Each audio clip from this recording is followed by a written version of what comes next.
Kamron, thanks for joining us today. And we had a conversation recently. You actually texted me your testimony, your story a little bit. And I love hearing people's story and their testimony. And you have a story of growing up. You had some challenges. So talk to me a little bit about growing up and some of the challenges you had. At a very young age, my mother nor father were really in the picture. My grandparents on my mom's side raised me from the time I could remember. There's a lot of addiction and drugs that put them away. Actually, when my dad got out of prison, we didn't know at that time he was my father. So the earliest memory I really have of a father figure wasn't even my father. So I grew up with a lot of resentment, anger, couldn't really trust anybody just up till just a few years ago, really. And because of that, I got drove into addiction at a fairly young age. I was 14, 15 when I started drinking. And shortly before that, it was chewing, smoking.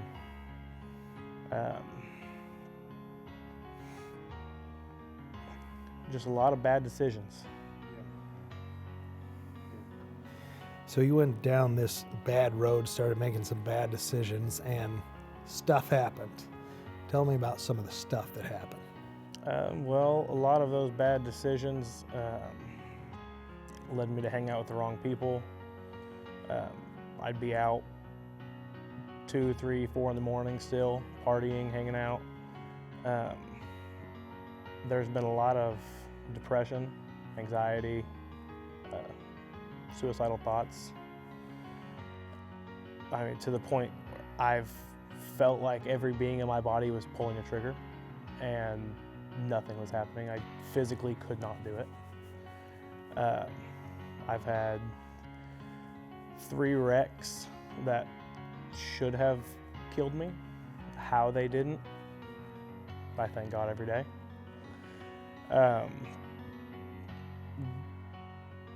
And after each of those times or encounters, I would ask God, why? Why'd you spare me? Why?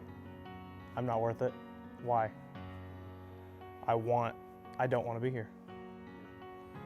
Now it's the same question, the why, but it's different context. It's okay, what purpose? What do you want me to do? Where do you want me to go? So you had these wrecks, addictions and so forth. What changed for you? What were some encounters you had that made you think about that there is purpose to life, that God does have a plan? Really, mostly my children.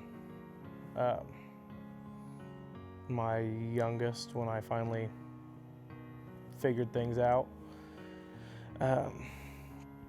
wasn't even 6 months old.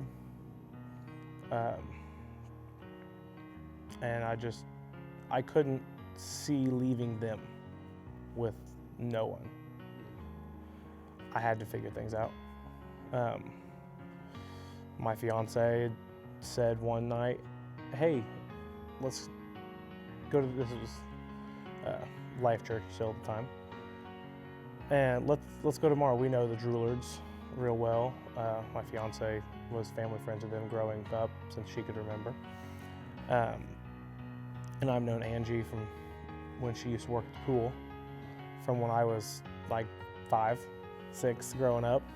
And so just the connection to them brought us here. And then the first time I came, it was like God was speaking through you, but to me.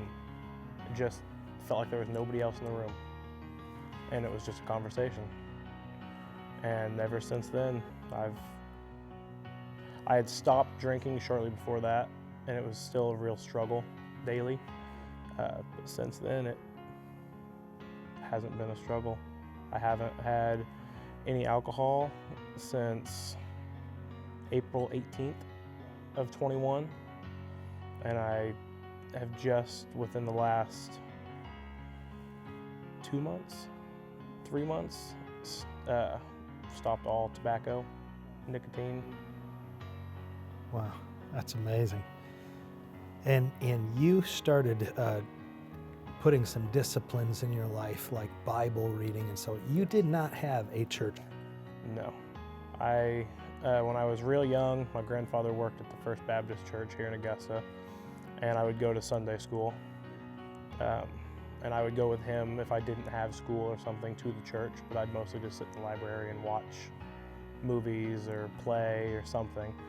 I didn't really understand any of it just because I was still so young.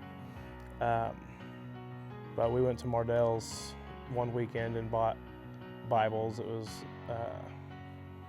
right before our second time going to the young adults. And ever since then, I've read almost every day. Wow. We've started doing a devotional, and I just started reading, I can't remember the name of the book, but it's a book for fathers following Christ and guiding their family in that as well. Wow. So you're breaking the cycle. You didn't have a dad, but God reached you through your kids to say, hey, they need a dad. And you've decided to become that dad. Yes. Yeah. That's exciting. So young adults, it's a growing ministry in our church. It's something we're focusing on. Recently, we put Pastor Jen as a young adults pastor.